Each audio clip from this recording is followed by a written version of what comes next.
Hi, I'm Jamie Dockery with UK Extension, and today we're out in our perennial garden and we're talking about pruning perennials. And rarely do gardeners think of pruning as something that can be applied to herbaceous perennials, but there's actually many times throughout the year that pruning can be your good friend and help you have a nicer, better tended perennial garden. There's an excellent book that I read many years ago and kind of became my go-to for this information, and I'll give you that information and where you can find it at the end of this video. But these are not my ideas.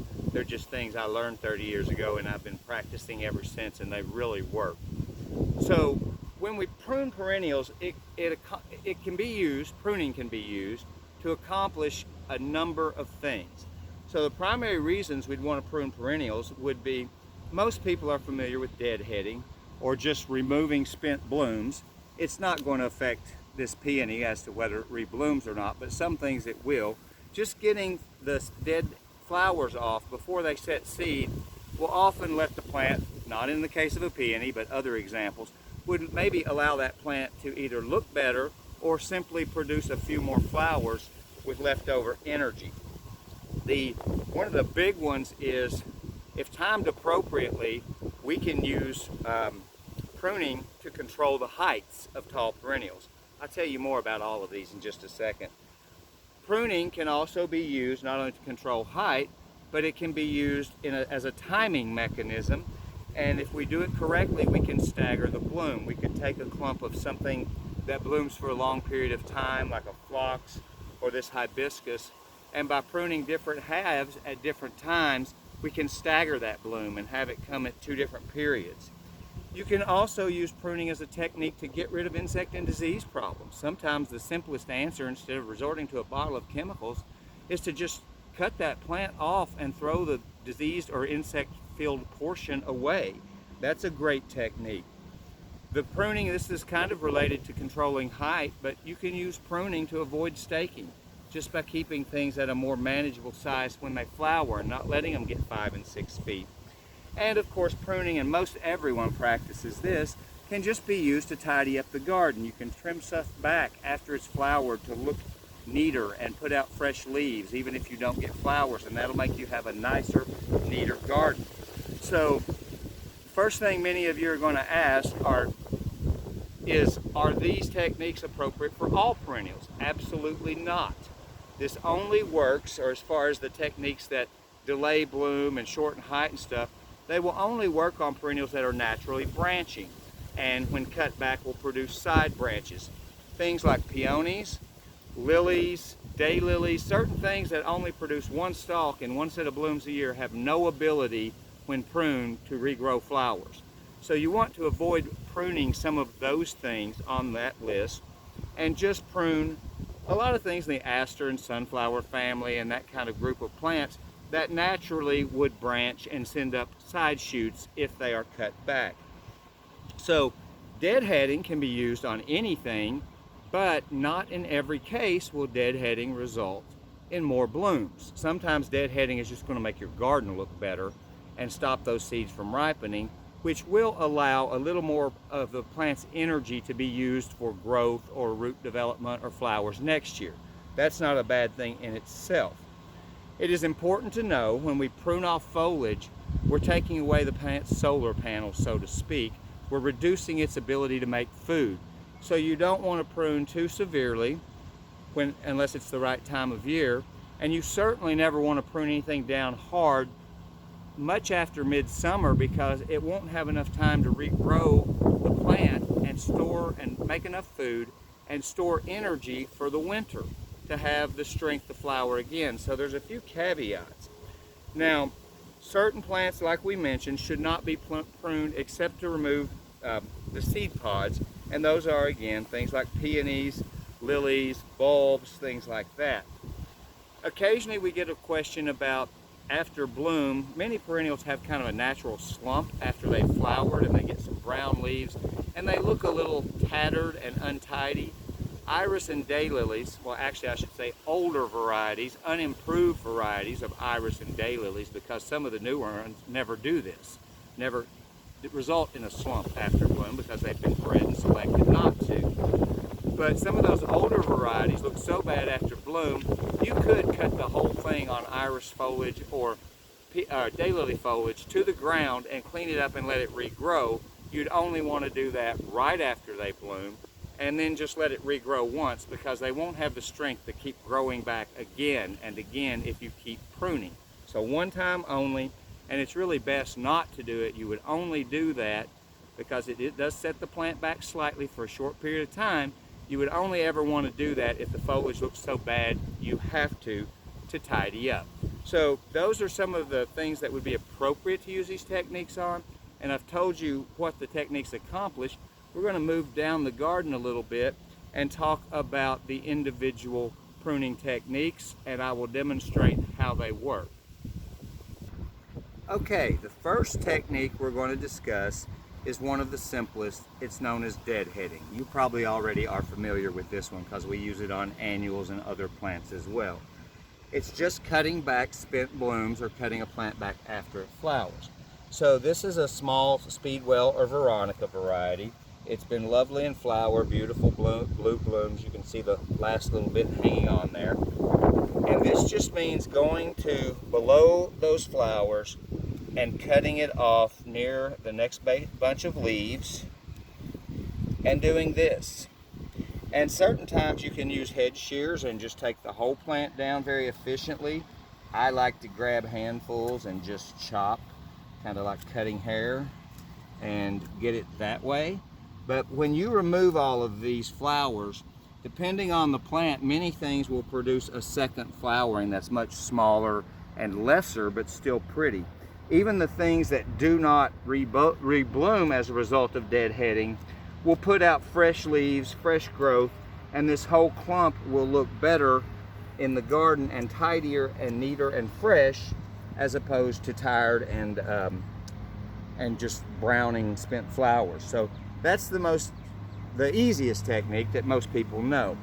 The next pruning technique we're going to talk about is pinching. It's very similar to cutting back before bloom. In the case of pinching, we're going to use this hibiscus as an example. Don't you love this foliage? This is some of the newer varieties with black foliage. There's so many wonderful proven winners hibiscus that are different in that they continue to flower through the summer. They have great foliage. They're more compact. Nonetheless, I digress. Pinching is just, everybody knows this from chrysanthemums. You're just taking out the growing point with your thumbnail so that we get branching. When we remove the growing point or the apical bud, we stop the growth in one direction, and all of these leaves and bud axils are then going to grow a new branch that will make the plant be slightly shorter and fuller. It may make the flowers a little bit smaller, but you'll have less flopping. Now, I'm going to go ahead and cheat and jump in a little bit to one we're talking about in detail.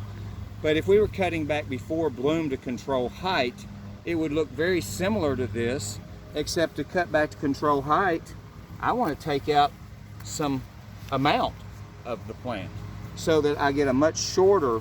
So usually you can count on having the plant shorter by about what you take off. So I've reduced that by 6 inches. It might be better to let it get taller and then cut it back kind of hard. But this is very similar to pinching in that it does some of the same things. But when we cut low like this, you get stronger branching, fewer of them, and sturdier things that hold themselves up better. So this is a technique we'll talk about in more detail that would just make a shorter, bushier, more compact plant with more flowers but slightly smaller flowers. Those are a couple of techniques, and then I'm just going to scoot ever so slightly down the bed here and talk about the next one, which is disbudding. And disbudding is primarily used by people who grow flowers for exhibition, used a lot for dahlias and carnations and things that people show, or when you want one giant bloom or more small ones. This is best done before the flowers open, so this is not the best example to show you on, but here's a branch that has not bloomed. Okay, learning moment. The freeze disbudded this for us. I was going to tell you to take out that central bud, and that'll cause the side branches to develop instead, and you'll get way more blooms, but each one will be slightly smaller. The other technique, had freeze not removed the central bud already, would be just the opposite. And if you catch these before bloom, it won't look like this. These two outer buds, because this one got cold damage, have already grown past it and gotten taller. If we were doing this before all that occurred, we would be removing these side branches when they were still smaller than that king bud. The terminal one is sometimes referred to the king bud. That's a fruit crop term, but you sometimes hear it in flower circles too. And by taking off these side branches, if this bud were still viable and we hadn't had the freeze, this would have gotten much larger than typical because all of this energy for these would have gone here, one giant flower instead, and that's where the exhibition things come in. So depending on if you take out the terminal bud or all the side branches off, you get two different effects. This is just deadheading to make it look better. So all of these techniques are valuable, but we're going to talk about a couple that have some real merit next that you're going to want to utilize in your garden because they involve disease control and some other serious issues. Now I really want you to pay attention to these next two techniques because they're some of the most useful and you'll get the most benefit out of them. One of them is going to be thinning, and there's two ways to thin, and I'll tell you both, but thinning is so important because crowded plants with lots of stems don't allow for good sunlight and air penetration, meaning they stay wet longer, they stay damp and humid down in the canopy long after a rain, and that promotes diseases, primarily fungal diseases, but it just leads to issues. So what we want to do in thinning, there's two ways to accomplish this. If you don't have something that's terribly tedious, you can go stem by stem and just remove like 50% every other one, trying to leave them evenly spaced. This is mountain mint, and though it smells absolutely great, I just told Carrie before we shot this that I could roll around in this just for the smell, but then I'd look like some stupid cat or something. But anyway, the technique I use most is to simply take out whole chunks or section stripes, if you will, out of the plants and open up a whole corridor. And then I would come here, and because this is mint, I'm not real concerned about taking too much. It'll come back in gangbusters. And I would just go through this and remove about half of this plant, one stripe at a time. In just a few weeks, or probably about a week and a half, this will have started to grow back, filled in, and these will spread out into the open spaces. Another thing you should be aware of, you can mix and match techniques any way you wanted. If I wanted to do this and then have shorter mint that flowered a little later, I'd come back after I thin and I would cut the whole thing back. I'll get side branches that fill in these spaces, which we really don't want to totally fill in. So if I was going to thin and then cut back like that, I'd take out even more. I would make sure when it grows back that there's still plenty of air and light getting into this clump. This looks a little odd now, but in a very short time it will have kind of lean, these will space themselves to trying to get light, and this will look full from the top, but you'll actually have much better air circulation and fewer disease problems down in the perennial clump itself. So thinning, whichever way you do it, is very valuable in preventing disease. And this next technique is one of the most beneficial of all, but it's one of the more complicated, and it's going to take me a minute to explain it. But if you can follow along and maybe get the book I'm going to tell you about in a minute, you'll be doing great. There is no set hard fast rule to this. It varies and it fluctuates by plant species, and just the response you get will vary, and you need to keep good garden notes about when you prune what, because next year you may want to prune a little earlier or a little later, and if you don't keep documentation of when you did it, you won't be able to tweak and fine-tune these practices to get it just perfect. So yes, that's a lot of work, but anybody who's serious about their garden is taking some notes and jotting things down anyway, so it's not that much of an extra burden. All right, I'm afraid this is the point that's most valuable, but it's also going to be hardest to follow, and I hope this wind does not mess up this video. It's so hard to get a clean take, even when you're mouthy like me. We're talking about cutting back before something blooms. And I just heard it right there. Everybody's like, what? Cut off all my blooms? Yes, that's exactly what I mean. This is a summer phlox or a tall phlox. It's not even budded yet, so this one shouldn't be too painful for you to watch me chop on. But what we're trying to do is change the plant's habit or behavior through pruning. And depending on what time of year, I should mention, most all of this pruning back before bloom is going to be most successful if you get it done before the solstice, before the 21st of June, when the days start tipping shorter. Much of that shorter day length in many species is what triggers the summer and fall flowering. So if we don't give it time to grow back a little before that trigger that starts the flowering and bud set, we've got problems. We've got a stunted, stumpy plant. So most of this is best if you wrap it up before the solstice. There's a few things that get huge that I'll prune to the ground 4th of July or 1st of July.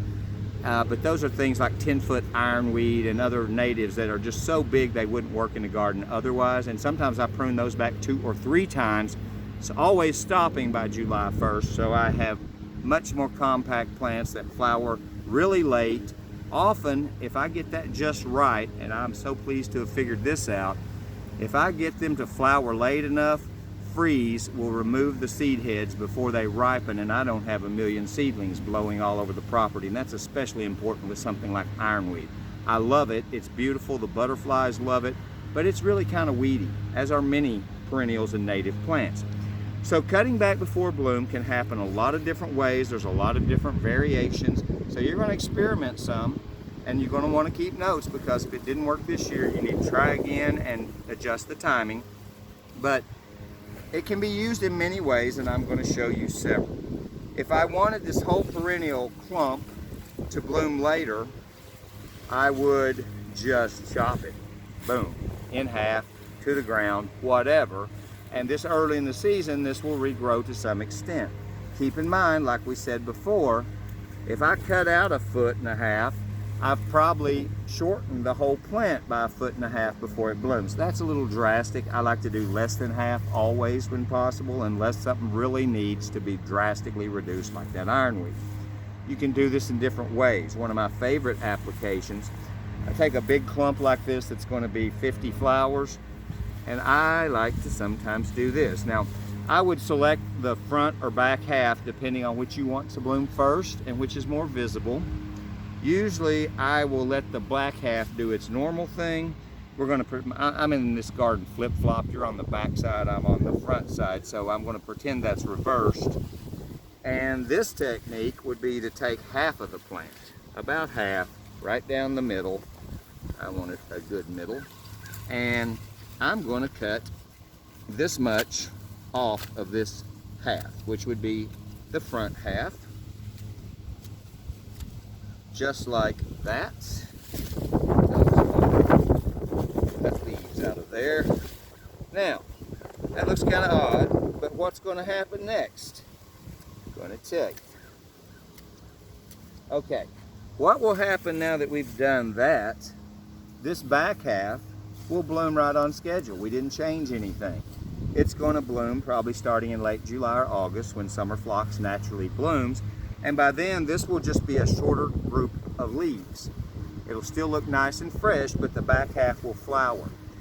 Then, because of the amount we took off and how far down we took it, we can count on that, and this is where the trial and error and experimentation comes in your own garden.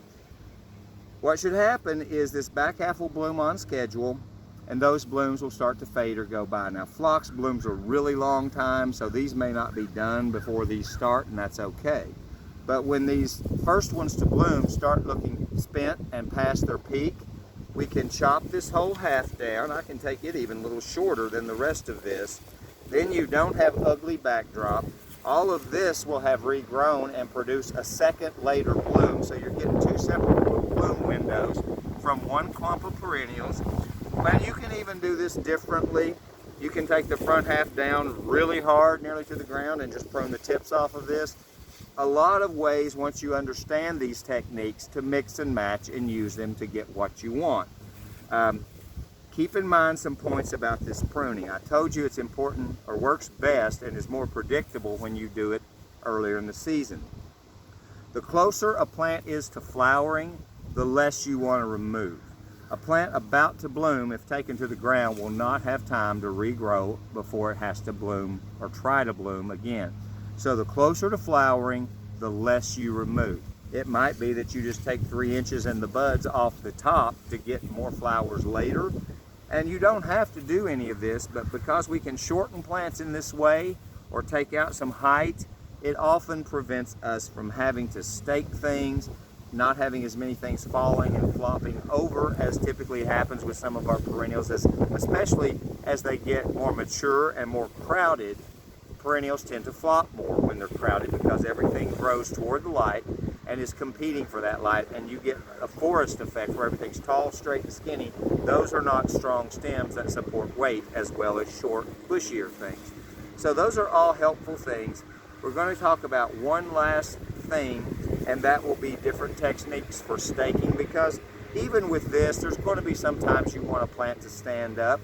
So we're going to talk about some cages and staking and things that will complement these practices, and all of it hand in hand will give you a really nice looking, neat, tidy perennial garden that you fight with less when you are gardening on your own.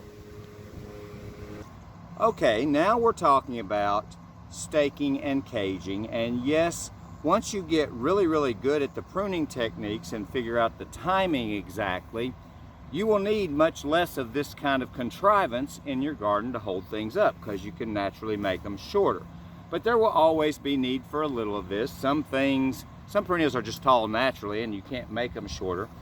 So I want to talk a little bit, not so much about the common ways of doing this, but more about the ways you may not be aware of. So there's a million products on the market, little stakes, little hooks, little things with a spiral in the end, half hoops, 2 of them go in together. There's a million things. You can just Google plant supports and look at them all day long. But many of them are easy to fabricate at home, or there are things you can do at home that cost much less and really aren't that visible in the garden. So that's what I'm talking about today. Obviously, the critical point to this I have to make, and it doesn't matter what you're doing, if you don't have a plant support in place when those plants are coming up like this, it was hard to find something that's a little less developed this late, but this is a really late flowering sunflower that I love, and it spreads a little bit, so it's a little aggressive and it can flop when it gets crowded. So we could just as easily prune this, but I want to show you staking in things. Whatever you're going to do, this is phlox behind it here, but it's small enough. If you don't have it in place when those plants are first coming up in the spring, it'll never look natural. There is no amount of tying, cramming, or tying something up after it's flopped that will ever make it look like it grew that way. So the key is get on this early. This is an old tomato or pepper cage that I made that is simply concrete remesh or reinforcing wire. This used to be dirt cheap. Like everything else these days, it costs a little more now. But you can buy this in 50 and 100 and maybe 150 foot rolls. The roll will cost a lot, but it will make so many of these things, it's nuts. It's naturally rusted, so you can just leave it like that, or if you wanted to paint it black or something. If you do paint things, go with a flat, not a shiny paint, and they'll not stand out as much. But I don't see the rust. And these work beautifully for peonies and things like that. You can make them any height you want once you roll up this wire and secure it. But there's one downside to these, and that is the way I've made these, they're permanently this big. No way to store these conveniently. So let me show you something else that's a manufactured product. I also have some of these I use in the vegetable garden, and I love them. They fold flat.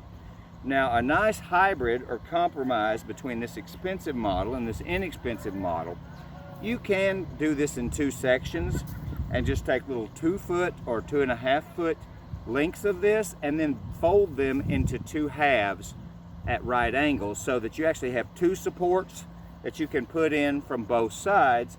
And if you needed to, you could zip tie the corners, or usually they'll just hold themselves up.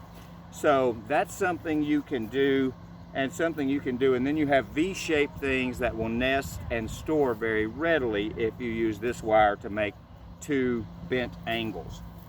The other thing that's common is mud. And I don't love these because these are the poor gardener's option, because these all come in handy. You can buy them in more expensive plastic. You can buy last a few years disposable bamboo. But unfortunately, by the time you need something like this, most of us have already got plants grown. They're already laying on the ground, and once that thing hits the ground and starts growing back up toward the light, you'll get dog legs and crooks in it, and it will just never look right again. So these I don't like, but if push comes to shove and I have to use 3 of them and wrap some twine or something, you can do that. So that's not my favorite method. Honestly, these are very handy and I love them, but they're not my favorite method either. Here's what I do and absolutely love. Save some prunings. Now I realize I've got a 55-acre farm full of dead twigs. You may not, and we really don't want dead ones. These are best if you prune in the spring, which is when you would prune a lot of your stuff before it begins growth. Those old PG hydrangeas, those Roses Sharon, things we can cut to the ground hard, save the branches. When they're a little less brittle, they're easier to use. But in England and other places, this is ancient technique known as pea sticks. These are simply, they used to use this to put in the pea row, and the peas would climb up them. But all you do, come out away from the bulk of the root system, and you just, it'd be nice if the ground were a little moister. These aren't going to insert very well without breaking. I also chose some dead ones here on the property, so green ones would be easier to work with. It helps if your ground is not really wet to put a sharp angle on the bottom of them. That'll help you insert it readily.